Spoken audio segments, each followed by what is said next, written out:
今日はウイスキー業界のレジェンドっていうか、もう本当に今日本でウイスキーを作ってる人だけじゃなく、スコットランドであったり中国であったりとか、ウイスキーを作られてる方からするともう先生のようなお二人にお越しいただいてるんですけど、もし、今お仕事を抜けられて、日課っていう冠がなくなります。サントリーっていう冠がなくなった時に、他の方から、他の蒸留所の方から、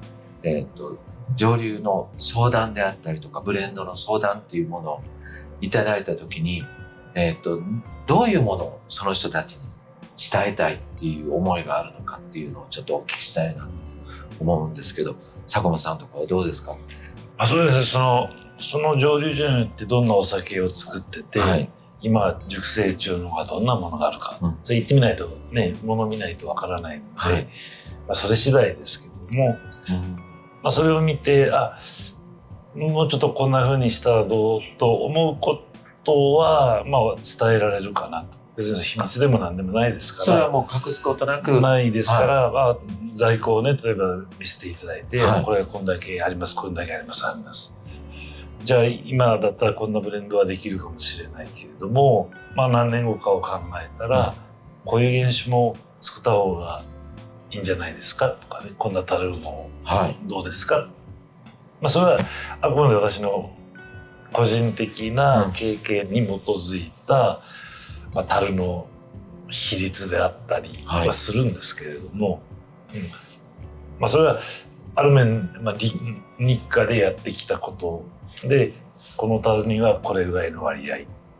でね、常々考えながら仕込み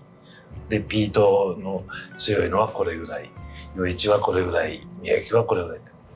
常々考えてるんですね。その時で考えたことと同じことができるわけではないんですけども、その会社に行ってその在庫を見せていただいたら、こういう手もあるかもしれませんよぐらいですね。多分言えるとしても、こうしなさいとかああしなさいではなくて、こういう手もあるかもしれないねっていうようなことを伝えるのはなんだ。これ今はまだやっちゃダメなことなんですね。一応まだね、会社に勤めてるので、なかなかやりづらいっていうところはありますけども、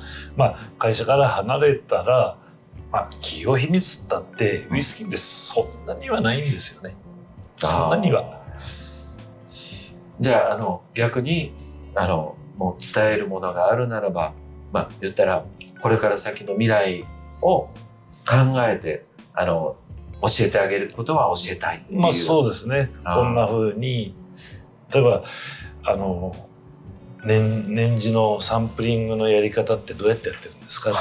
で、日課でこういうふうにやってたってことはわしは思ってますから、そういうふうにやってるんですか。でもこういうふうにした方がいいでしょとか、それ言って聞かないとわからないので、何がアドバイスできるかって全くわからないです。もうその蒸留所によってアドバイスも違ってくるしっていうふうな形です。小清水さんはどんな感じですか？そうですね。私はなんかアドバイスするとか教えるっつっても、いわゆるオペレーションレベル、いわゆるニューメイク作りの、に対しては僕はアドバイスするような経験もあれも持ってないからできないですね。それは製造部とブレンダー室との違いっていう現場の第一線のやってること。ただ物の評価はニューメイクなり、あるいは熟成したものなり、ここがちょっと問題じゃないのとかね、それは言えるから、もっとこうした方がいいよっていうようなことはアドバイスできると。それから新しく始める人にしても、要するに最終的な商品としてのウイスキーは知ってるけど、そのニューメイクっていうのは分からないんですよ。だからニューメイクがどうなって最終的な熟成した酒になっていくかってことから完全なブラックボックスであるはずで、そこのところはね、なんかニューメイクとしてもっとこうあった方がいいよみたいなアドバイスは多分できるんだろうなと。でそれに絡めて私の割合専門でやってきたことが樽作りだとか熟成だっていうことがあるんで、そういった樽に関する情報みたいなもののアドバイスは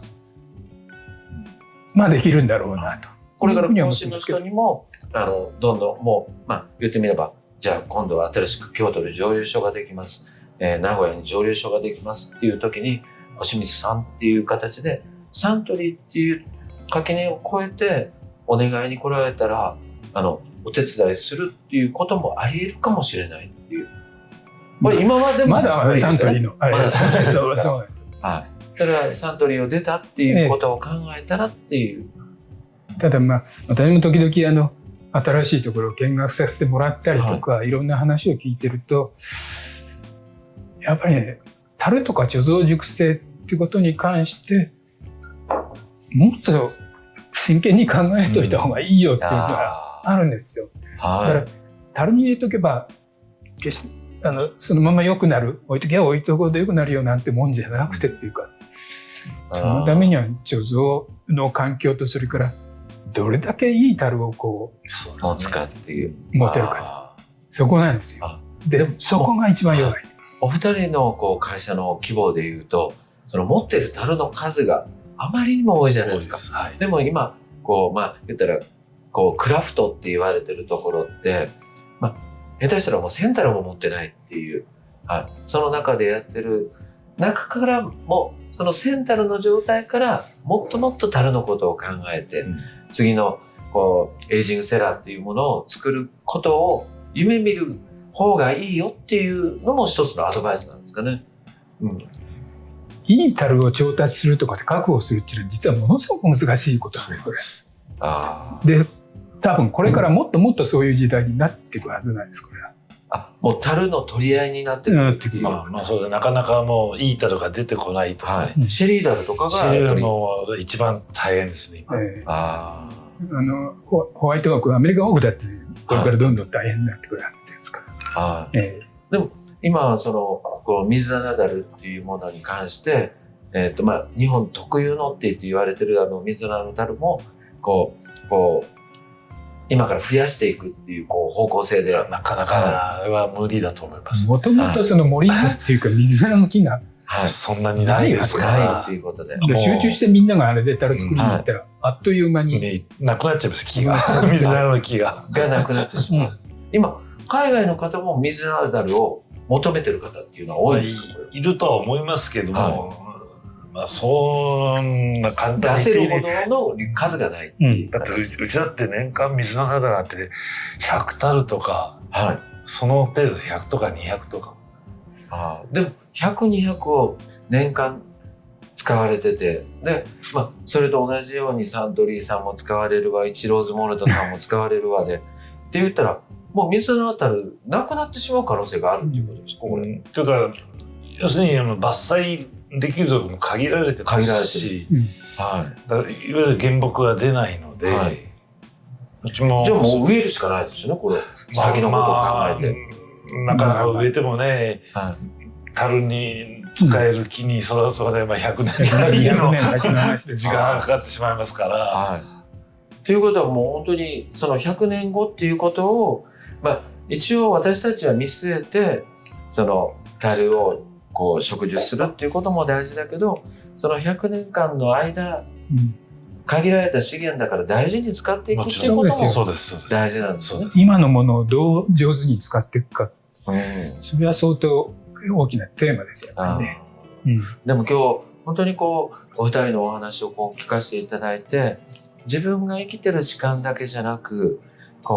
50年後、100年後っていうのをやっぱり見据えて、お酒作りっていうのをして、で、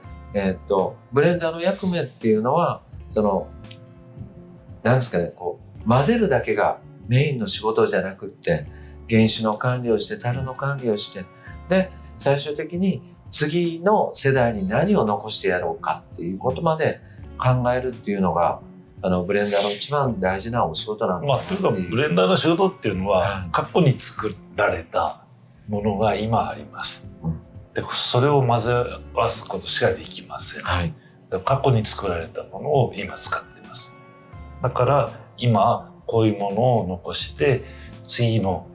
10年後の人が使うものをちゃんと残してある。だからここから未来をつないでる仕事だなというふうには思ってます。ああ、そうなのね。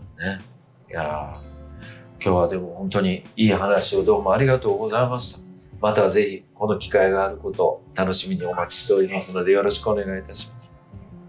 ありがとうございます。どうもありがとうございました。ありがとうございます。